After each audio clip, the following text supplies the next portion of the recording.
It promises decent image quality, can act as a hub for most of the modern smart home protocols, and has a reasonable price. It's the Aqara G410 Smart Doorbell. But is it good enough? Let's inspect.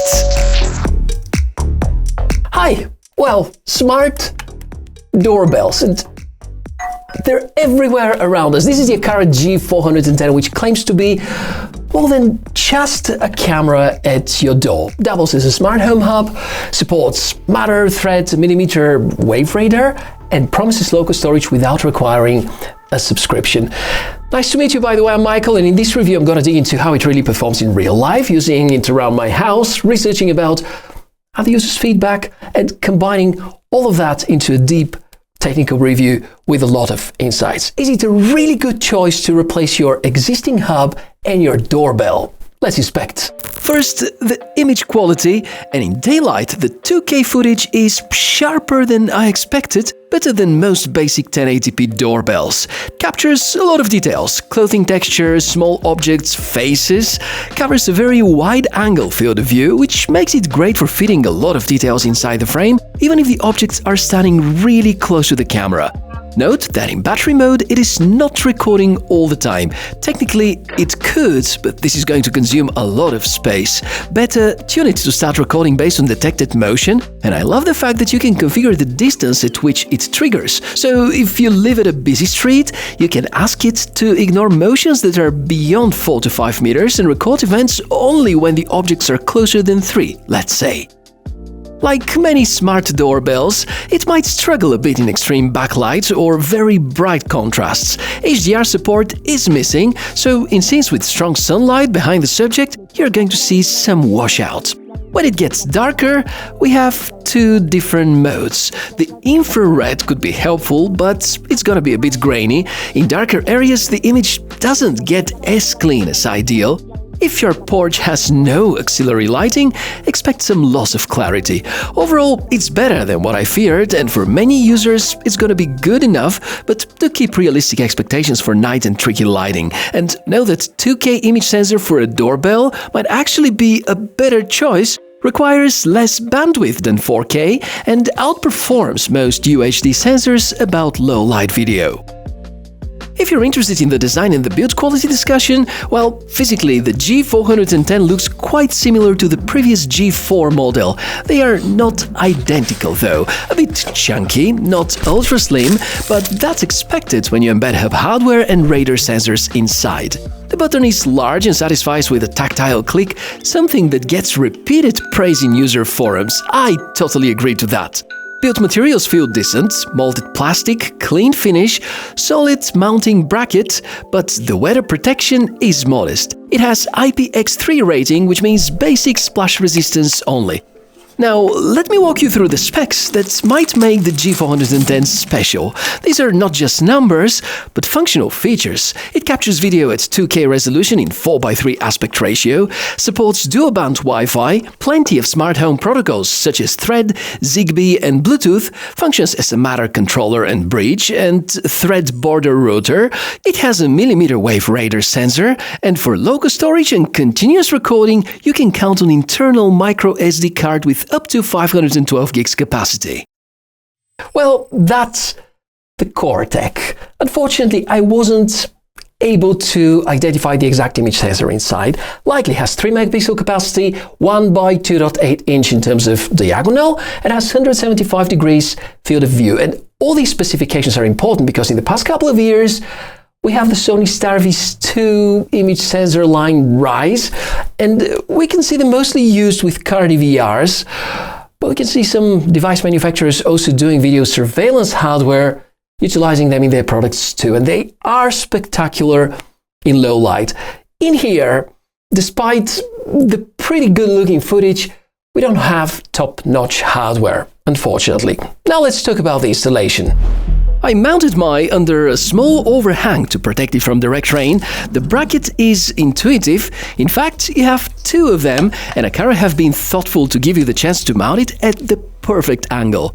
If you want to use the battery mode, it's plug and play after inserting 6 AA batteries, and if you choose wired mode, you can gain the continuous recording feature advantage. For my purposes, I didn't want to drill in the bricks, so I had to slightly modify the case. Wouldn't suggest you doing so unless you're absolutely certain that you need to. However, the software installation part didn't run that smoothly as I wished. It eventually worked though on the third attempt. It's really important to correctly power on the hub, and then the Aqara Home app is going to detect the unit and it's going to walk you through the Wi-Fi and the hub linking. That chime unit becomes the communication bridge between your doorbell and your network. Without it, the doorbell is rather useless. The manufacturer claims up to 5 months of battery life with about 10 activations per day in optimal conditions. In my hands-on experience using Eneloop rechargeable batteries, it's triggered between 10 and 30 times daily, and I got around 1 month of use before needing a recharge. That's a big difference from the ideal claim. Plus, likely during the winter, I'm gonna have to recharge more often due to the negative impact on batteries when the weather is way too cold. Now, let's talk about software. The Aqara Home app is your command center.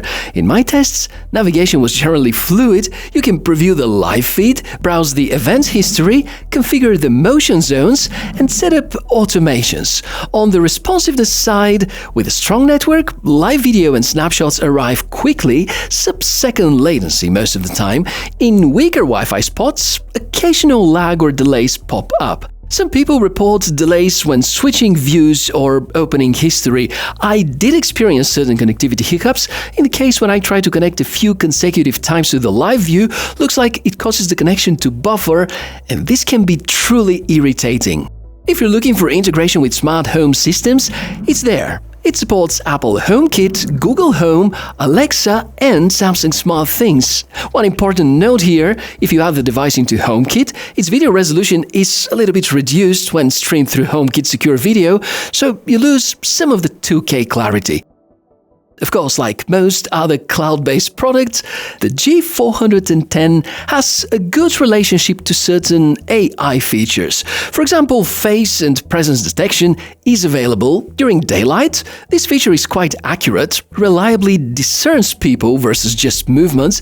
However, at night, it's less consistent. Shadows, sliding, or distance can confuse it. In terms of management, it's very easy to invite family members to share access via the Aqara app.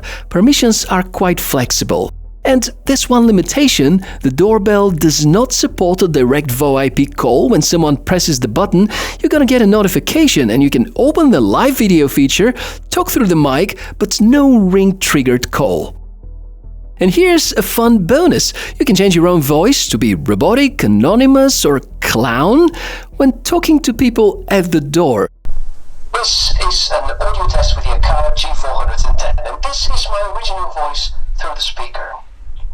The other part of the pack, namely the included indoor chime, is impressively loud at its strongest setting. Many people claim 95 decibel output. That means even in a noisy household, you're unlikely to miss a ring. After exploring all the good features, let's dig into whether things aren't that perfect. Keep in mind that most of these are trade-offs, not real showstoppers. The battery life doesn't quite live up to the marketing 5 months as a starter. There is no on-button VoIP call trigger, lack of a second camera or multi-directional sensor so you can't see around corners or track packages in certain angles, no HDR support for the camera, limited weather resistance, Zigbee compatibility is limited to Aqara-owned devices only, reduced resolution in smart home platforms, and the clip length limitation. Motion-triggered videos are usually capped at 12 seconds. I think none of these are fatal, but you better know about these important trade-offs before investing. So, after all this testing and diving into tech, where do we land? Well, I can say that the Aqara G410 Doorbell Camera Hub is a bold, feature-rich device which bridges two worlds. On one side we have a capable doorbell, and on the other hand we have a full smart home hub. So if you're building or if you're expanding a Matter or Thread or Aqara-centric smart home, I think it's a compelling one-device solution. If you already have a hub like HomePod or SmartThings and you prefer maximum reliability and HDR quality, then there might be some better picks. So my final take is that the G410 is not perfect, but it can be among the most practical and versatile single-camera hubs at its price point. Agree or not? Let's talk about this in the comment section below the video, and thank you very much for watching it. If you enjoyed the deep dive, hit the like, subscribe to the channel for more cool tech inspections, and I, Michael, wish you a fantastic day. Bye!